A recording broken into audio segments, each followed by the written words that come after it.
learner whose cognitive ability is more developed than the younger learner in the second language classroom. And the comparison between the language proficiency of learners of two age groups who have learned the second language for the same period of time. And in the 1986, the scholar Cook had mentioned the time should be two definitions. The first definition is the time of the age when the learning starts. For example, I learned English from when I was 5 years old, and the second definition is that the duration of learning, which means that, for example, I have been learning English for 10 years, so the definition of time should be two, but most of the researchers just focus on one, the sentence one. And the research concerns, well, in Hong Kong, the primary fourth grader starters may initially progress faster than the first graders, but there is a lack of conclusive evidence supporting that the fourth graders will continue superiority in the long term. And the findings that there is some areas, it's the late immersion students who perform better. For example, the situation in Hong Kong. They have to learn two kinds of language. First is Chinese and the second is Cantonese. The differences between the two languages is that the Chinese is focusing on the reading and the writing form. For example, when you're reading in a book, the patterns are all written in Chinese. But Cantonese is their spoken language, which means that when they are speaking, they speak Cantonese, they don't speak Chinese. Giving an example that the two kinds of language is different. For example, I'm going to say turn right in Chinese is 右转, right? But in Cantonese, it's 转右, which means that 转右 is totally opposite. So the situation in Hong Kong is quite different from other countries.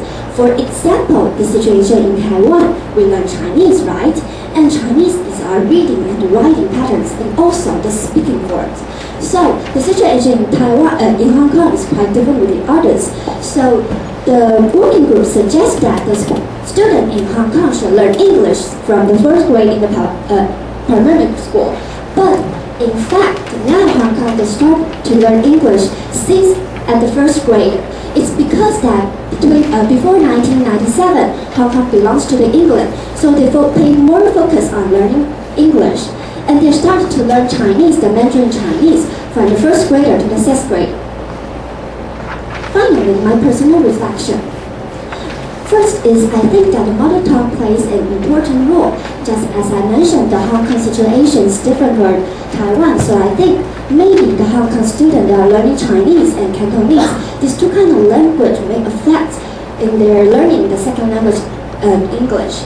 And the next one is that the politics in a country may affect its educational policy. For example, the same situation in Hong Kong, because before 1997, Hong Kong belongs to England, so they have two kinds of schools, two kinds of classrooms. First is the monolingual classroom. It means that the textbooks are all written in English, and the teacher in the classroom almost speak all English. But sometimes, for example, the student could not understand what the teacher said. Then the teacher will speak Cantonese, not Chinese. And of course, in the monolingual school, the Chinese courses are written in the Chinese, but the teacher don't speak Chinese, they still speak Cantonese. And the next classroom is bilingual classroom, which means that all the textbooks are written in Chinese except the English courses. And of course, the teachers speak Cantonese in the classroom.